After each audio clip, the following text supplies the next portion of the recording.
Hello and welcome to my review of God of War, the first God of War that I've ever played.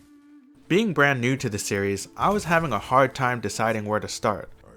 The first God of War came out in 2005 for the PlayStation 2, and if I was being honest with myself, I didn't want to go back that far. And because I don't own a PS4 or PS5, my options were to either start with God of War 3 on the PS3, or to start on the fourth one, God of War 4. I mean, God of War?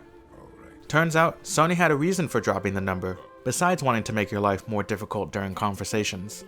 And that reason was that God of War 2018, which I will just refer to as God of War from now on, is a soft reboot and reimagining of the series and the main protagonist.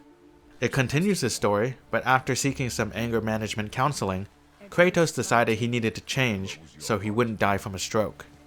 So for any newcomers to the series wondering if God of War is a good jumping on point, the developers seem to think so, and I agree. So with that out of the way, let's get into the review. Admittedly, I don't know much about the first three God of War games, except that they followed Kratos' war with the Greek pantheon. This game, naturally, takes place after those events, with Kratos living in Midgard at a time when gods, creatures, and humans all walk the earth. As we've been seeing more and more, games of the past generation are holding up quite well, and the graphical improvements from the PS4 to PS5 are more like steps rather than leaps. However, there are some visual compromises like low-res textures on chests and pretty basic looking water, so it's not the best looking game, but despite it being developed for an aging PS4, it still looks really good. The PC port does bring some noticeable improvements. You'll have the option to increase settings from the original PS4, along with being able to play at higher frame rates. The 9 realms were awesome to explore, and each world was unique, making the game feel full and diverse, despite it being relatively uninhabited. Building interiors are intricately crafted with so many beautiful reflective surfaces that just begs for a future remake with ray tracing.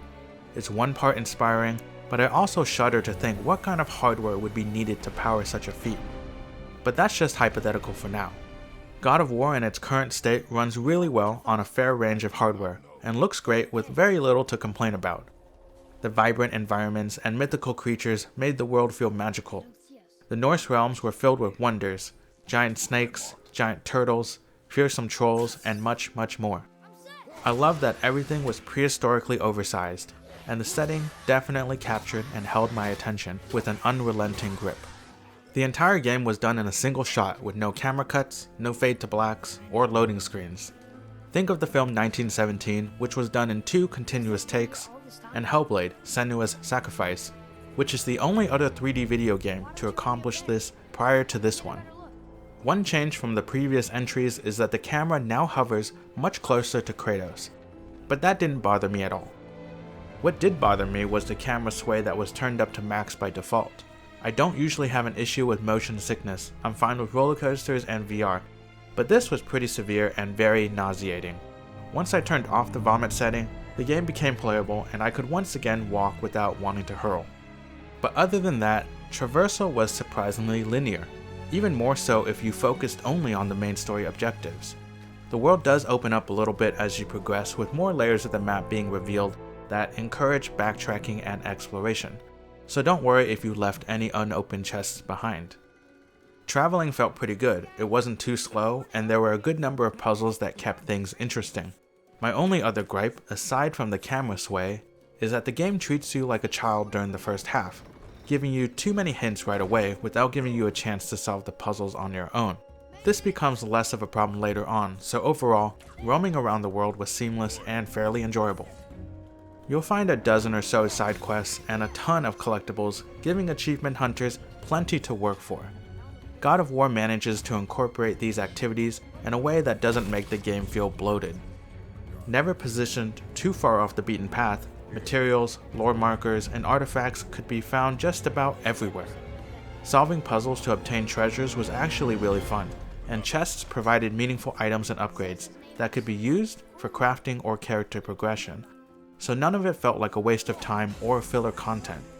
But of course, it's all optional. Enemies will only become more difficult as you progress through the story, so leveling up your character is pretty important. You can purchase items at shops or use exotic materials found throughout the world to craft new armor pieces or upgrade gear you already own. Upgrading armor will not only improve its stats, but may also increase the number of enchantments it can hold so you can equip multiple perks. As you complete missions, you'll gain experience that you can spend on new skills for yourself or the boy. However, this is where it gets a little annoying. Kratos' level is determined by the quality of the gear that he is wearing rather than the experience he has earned. Experience is only used to purchase new skills.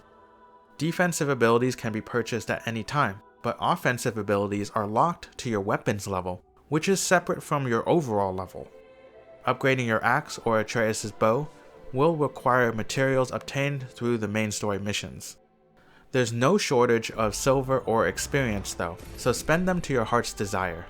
I was able to unlock just about all the skills around the halfway mark, and I really liked that because it meant that I could experiment and enjoy using them for a substantial amount of time rather than just for endgame stuff.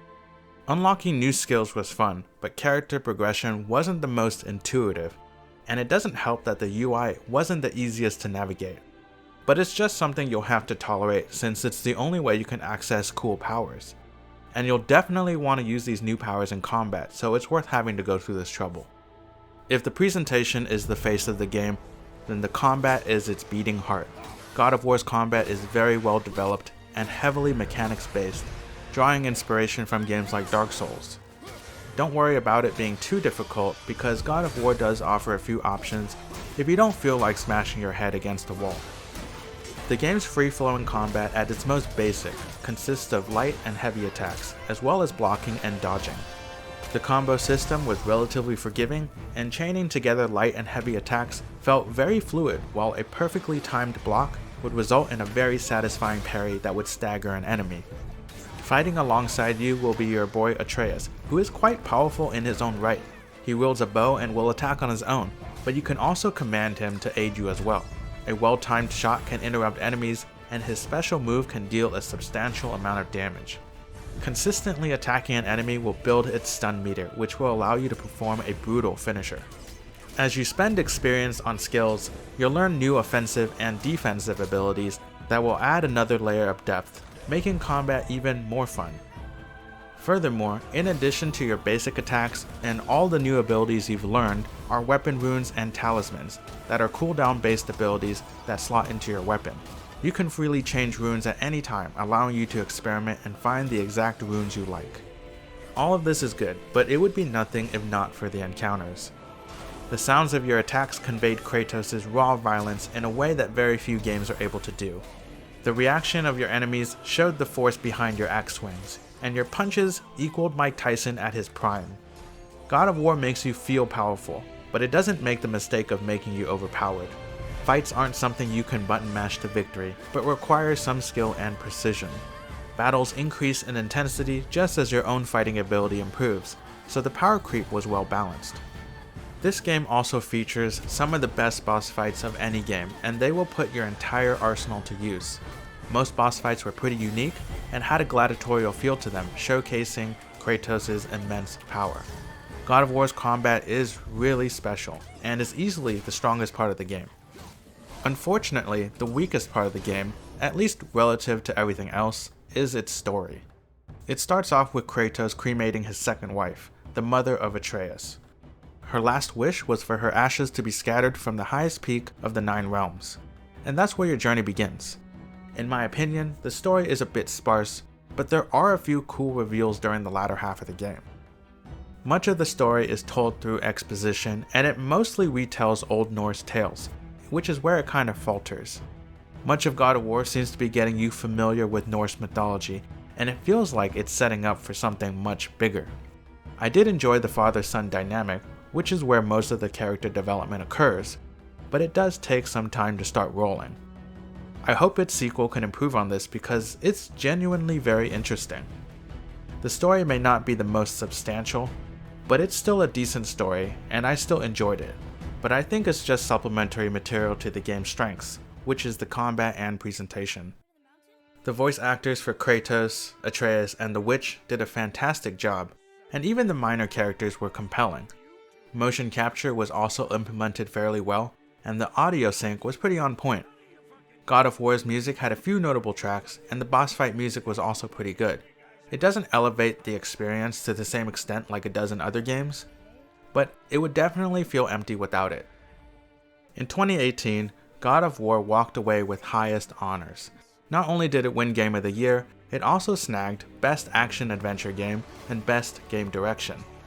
And it won this in the face of stiff competition. Having played most of these, I can say that it earned its accolades. While I personally think Red Dead Redemption 2 should have taken it, I'm not about to go crazy and say God of War didn't also deserve it. Its game direction is a standout point.